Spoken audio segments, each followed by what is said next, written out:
Hello everyone, I'm Divya and today I'll be reviewing this PAC T02 brush. So without further ado, let's begin. Pack ने ना कुछ time पहले ही अपनी 2 brush की series launch करी थी और उनमें से एक थी टी सीरीज जिसका ये ब्रश है. मैंने सिर्फ एक ही ब्रश परचेज किया है. नंबर इसका है T02 and they are calling this foundation blending brush. I think T वो इसको इसलिए बोल रहे हैं बिकॉज यहाँ पे जो भी ब्रशेज है ना इस रेंज में वो ऐसे ट्रायंगुलर शेप में आते हैं. जैसे आप देख सकते हो यहाँ पे ट्रायंगल बना हुआ है इस फाउंडेशन ब्रश में. प्राइस इसका थोड़ा हायर साइड पे है. जो नॉर्मली पैक के ब्रशेज आते हैं उनसे थोड़ा ज्यादा ही है. इसकी MRP है 895 rupees. This is made in China. इस तरह की इसकी मेटल बॉडी है. यहाँ पे पैक मेंशन्ड है एंड इधर यहाँ पे नंबर मेंशन है विच इज T02. कलर मुझे बहुत अच्छा लगा. इसका आर ग्लास वाइब दे रहा है. आर ग्लास के ब्रशेस भी बिल्कुल ऐसे ही फॉर्म में आते हैं, ऐसी मेटल पैकेजिंग होती है एंड ऐसा ही कलर होता है. मुझे कलर बहुत ज़्यादा पसंद आया और ब्रिसल्स के ऐसे आप देख सकते हो एंड काफ़ी सॉफ्ट ब्रिसल्स है.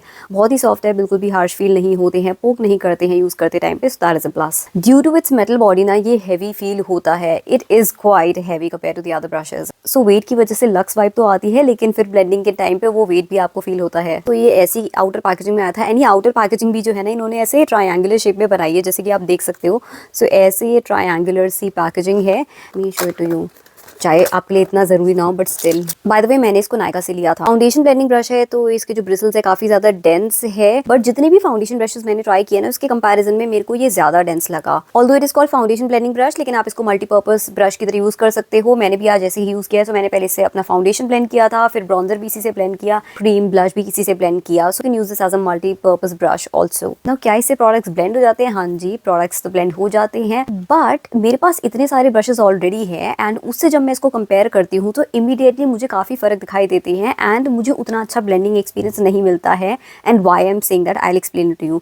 सबसे पहले जैसे मैंने बताया ना कि इसका वेट बहुत ज़्यादा है और वो वेट ना सच में आपको फील होगा. मतलब एक होता है कि पैकेजिंग में वेट है लेकिन एप्लीकेशन टाइम पे वो आपको बॉदर नहीं करता है. ब्लेंडिंग के टाइम पे आपको बॉदर नहीं करेगा लेकिन इसका वेट ना बॉदर करता है मुझे. सच में मुझे वो हैवीनेस की फील होती है. मुझे लगता है यार बस मेरा अब हाथ दुख रहा है, मतलब मैं इसको ज़्यादा देर तक यूज़ नहीं कर सकती. इसलिए मुझे ये पसंद नहीं आता because when I am doing my makeup तो I like to take my sweet little time. अच्छे से हर एक चीज़ को ब्लेंड करना पसंद है तो उसमें टाइम भी लग जाता है. ऐसा नहीं कि 2 मिनट का काम है.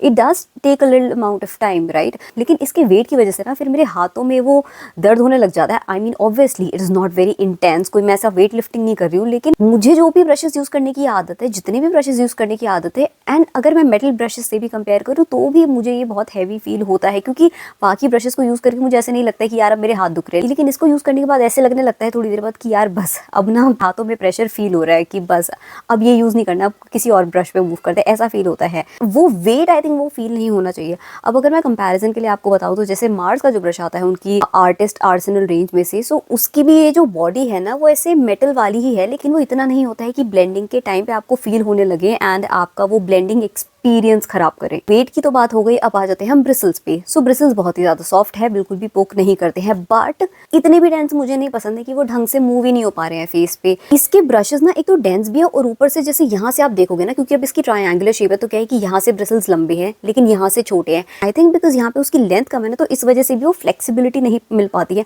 उतने अच्छे से ना फेस पे ऐसा मूव नहीं करता जब आप फाउंडेशन को ब्लेंड करोगे.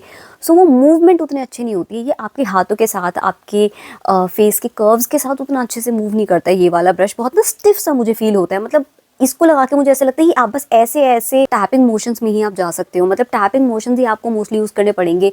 जब आप ऐसे ऐसे ड्रैग करते हो, ऐसे ऐसे ब्लेंड करोगे ना, वो वाला इतने अच्छे से काम नहीं करता है. वैसे मोशंस उतने अच्छे से वर्क नहीं करते because of the stiffness of this brush. जैसे मैं आपको अगर अभी ऐसे भी करके दिखाऊंगी ना तो यहाँ ब्रिसल्स में आपको मूवमेंट ज्यादा नहीं दिखेगी. ये साइड वाले ब्रिसल्स में आपको मूवमेंट दिखेगी क्योंकि यहाँ पे इसकी लेंथ ज्यादा है. यहाँ से ना लेंथ ज्यादा आ रही है लेकिन ये नीचे की साइड देखो, यहाँ पे आपको ब्रिसल्स में मूवमेंट ही नहीं दिखेगी क्योंकि एक तो डेंसली पैक्ड है और ऊपर से हाइट भी शॉर्ट है. जब मैं ब्लश को भी ब्लेंड करी थी ना तो मुझे ऐसे ऐसे वाली मूवमेंट ही सबसे ज्यादा यूज करनी पड़ रही थी. मतलब ऐसे मैं फ्लिक ज्यादा नहीं कर सकती, ऐसे राउंड राउंड नहीं कर सकती. हाँ, मूवमेंट रिस्ट्रिक्टेड है ड्यू टू इट्स स्टिफनेस. जैसे एग्जांपल अगर दूँ तो मार्स का फाउंडेशन ब्रश जो है वो भी डेंस साइड पे आता है बट वो मूव होता है फेस पे. ऐसा नहीं है कि बस आप ऐसे ऐसे ही करते रह जाओगे.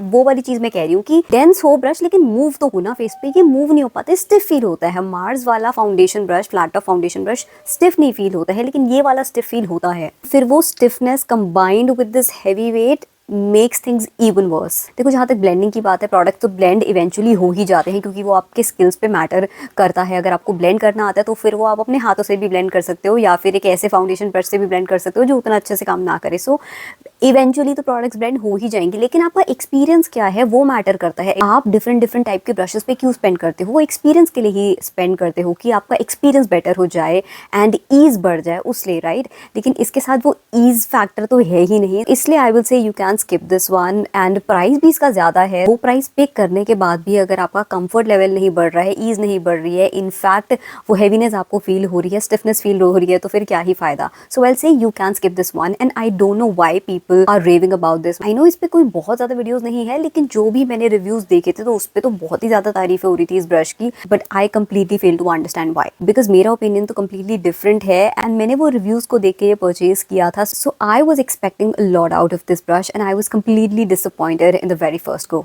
मार्केट में आपको बहुत सारे ब्रशेस मिल जाएंगे, सस्ते में भी महंगे में भी, जो इससे बेटर परफॉर्म करते हैं और ऐसे हैवी फील नहीं होते हैं। जैसे अभी मैंने एक मॉर्फी का ब्रश लिया था, फाउंडेशन ब्रश, वो फ्लफी सा ब्रश था लेकिन बहुत अच्छा लगता है मुझे, आजकल मैं उसको बहुत यूज करती हूँ। So it is very light, although वो थोड़ा हायर साइड पे है, लेकिन मैं आपको बता रही हूँ कि वो बहुत अच्छे से काम करता है। लेकिन अगर आपको कोई मेटल बॉडी में चाहिए, क्योंकि वो फील अलग सी आती है, थोड़ी लग्जूरियस वाइब आती है, तो फिर आप मार्स के ब्रशेस ट्राई कर सकते हो। उनकी आर्टिस्ट आर्सेनल रेंज में से वो बहुत अच्छे से काम करते हैं और उनका वेट उतना ज़्यादा नहीं होता है कि ब्लेंडिंग के टाइप में आपको बॉदर करे। So those will be my few recommendations कि मॉर्फी के न्यू लॉन्च ब्रशेस भी अच्छे हैं एंड मार्स के ब्रशेस भी बहुत अच्छे हैं। So that was all for today's review. अगर वीडियो अच्छी लगी हो, हेल्पफुल लगी हो, देन प्लीज लाइक करना and you can also subscribe to my channel for more such content and I will see you in my next one. Till then take care and bye.